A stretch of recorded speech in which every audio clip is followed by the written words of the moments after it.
Ano ba yung papaload mo, bebe? Ano, unlicol, yung pangtawag. Sabi ni Papa, pang Cavite daw Pag yan. Alicol, be, pang tawag talaga yan. Oo. Alicol na nga. Oo. TM yan, pangtawag. Pangtawag ng Cavite yan eh. Ayaw mo bang pang tawag sa probinsya? Hindi, sa Cavite lang, sa ano. Sa Cavite lang talaga gusto mo?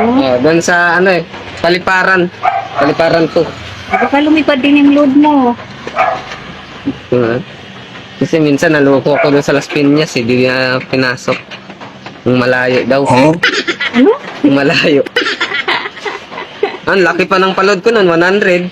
Ang hiningi sa akin, 115. 888 584. Sinulat niya sa cellphone, tapos sinulat ko Nakakatuwa dyan. ka talaga, no? Hindi. 0916. Hindi, nagtatanong kasi ako para mamaya maloko ako eh.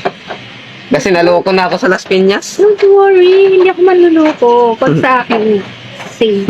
Hindi, doon sa, Safe ka. hindi, sa Las Piñas. Saka hindi yung totoo sinasabi mo. Kahit nasa ang probinsya ka pa na ron, pasok at papasok yung load mo as long as hindi mali ang number mo, ha? Ayan, Kaya tamang-tama huwag kang talaga. maniniwala sa kanila, ha? Ba't yung nakaraan, 100 ng load ko sa Las Piñas, di pumasok? Oh, baka mali yung number mo, boy. O, sila ang nagmali. 091. Unlicol ano yan? Unlicon TM. TM yung ano niya, smart. Ang ano nga? 20. Smart. TM yung ano niya, yung loob niya. 20 lang. Oo. Magkano ang 20 ba? 25 pesos. 24. Ipasok mo yan doon, te, ah.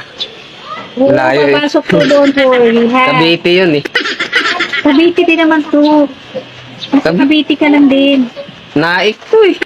Cavite to. Cavite ba? Cavite. Cavite na, eh. Cavite din. O, ayan. Kita. Lilipad yung papunta doon. Oo, lumipad na yun. May pakpak yan. Lilipad yung load na yan. Papunta doon. Kasi ititext ko pa rin mamaya. O, ayan na. Nakita mo na? Yan, sige. Power off.